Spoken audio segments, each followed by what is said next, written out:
திருப்பாவையோட 22ஆம் நாள் பாசுரத்தை படிக்க போகிறாங்க. அதுக்கான விளக்கத்தையும் சொல்ல போகிறாங்க.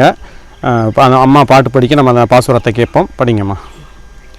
அங்கண்மாஞாலத்து அரசர் அபிமான பங்கமாய் வந்து நின் பள்ளிக்கட்டீர் கீழே அங்கண்மாஞாலத்து அரசர் அபிமான பங்கமாய் வந்து நின் பள்ளிக்கட்டீர் கீழே சங்கம் இருப்பார்போல் வந்து தலை பெய்தோம் கிங்கிணி வாய் செய்த தாமரை பூ போலே செங்கஞ்சிரி சிறிதே எம்மேல் விழியாவோ திங்களும் ஆதித்யனும் எழுந்தார் போல்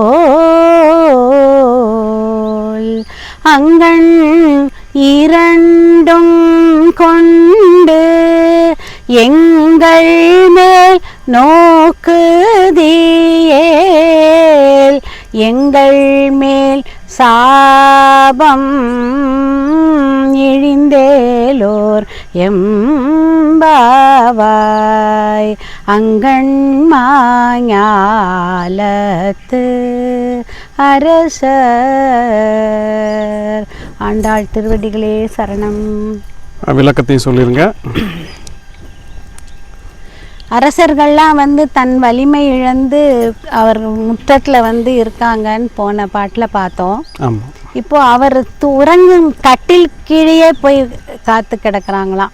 எனக்கு ஏதாவது ஒரு அந்த உனக்கு சேவகம் பண்ணுறதுக்கு நாங்கள் ரெடியாக இருக்கோம், எனக்கு ஏதாவது ஏவல் கொடு அப்படின்னு சொல்லி போய் அவர் கட்டில் கீழே காத்து நிற்கிறாங்க. அங்கண் இரண்டும், உன்னோட 2 கண்ணும் திங்களும் ஆதித்யனும் சூரியனையும் சந்திரனையும் போன்ற உன் 2 கண்களால் அவங்கள பார்த்து நீ ரட்சிக்கிற மாதிரி உன்னோட வாசலில் நாங்கள் பாடிட்டு இருக்கோம், உன்னை போற்றி பாடிட்டு இருக்கோம். எங்களையும் அந்த கண்களை கொண்டு பார்த்து ஒரு கடைக்கண் பார்வையாவது எங்கள் மேலே சிறிதே கொஞ்சமாவது நீ பார்த்தாலே நாங்கள் பண்ணின பாவம் சாபம், நாங்கள் பெற்ற சாபம் பண்ணின பாவம் எல்லாமே எங்களுக்கு போயிடும். அதனால் எங்களை கடைக்கண்ணாலாயாவது பாரு அப்படின்னு சொல்லி கேட்குறாங்க. கண் திருஷ்டி போகிறதுக்கு நாங்கள் இந்த பாசுரத்தை பாட சொல்லி எங்கள் பெரியவங்க வீட்டில் சொல்லி இந்த பாசுரம் ஒவ்வொரு நோய் தீர்க்கிறதுக்கு ஒவ்வொரு வேண்டுதலுக்கு ஒவ்வொரு பாசுரம் இருக்கிற மாதிரி கண் திருஷ்டி கழியறதுக்கு இந்த பாடலை சொல்லி நாங்கள் சுற்றி போடுவோம். ஓகே ஓகே, அதாவது புதுமையான ஒரு தகவலாக இருக்குது. அதாவது திருப்பாவையில் கண் திருஷ்டி போகிறதுக்கான ஒரு பாசுரமாக இந்த பாசுரம் இருக்குது. அதாவது 26ஆம் நாள் பாசுரம், 22ஆம் நாள் பாசுரம். இந்த பாசுரம் ரொம்ப கேட்குறவங்க போய் கேட்டு பயன்பெறுங்க. இந்த பாசுரத்தை படித்தீர்களானால் கண்டிப்பாக அந்த கண் திருஷ்டியானது தீரும் என்பது நம்பிக்கையாக பார்க்கப்படுது. கண்டிப்பாக நீங்களும் உங்களுக்கு டைம் இருக்கும் போதெல்லாம் இந்த மாதிரி பாசுரங்களை படிங்க.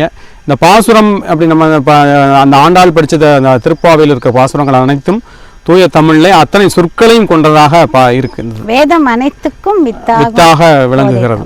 ஆமாம், திருப்பாவை மட்டும் பாடினாலே பாராயணம் பண்ணினாலே நம்மளுக்கு எல்லா செல்வமும் கிடைக்கும். அதில் எல்லாமே இருக்குது.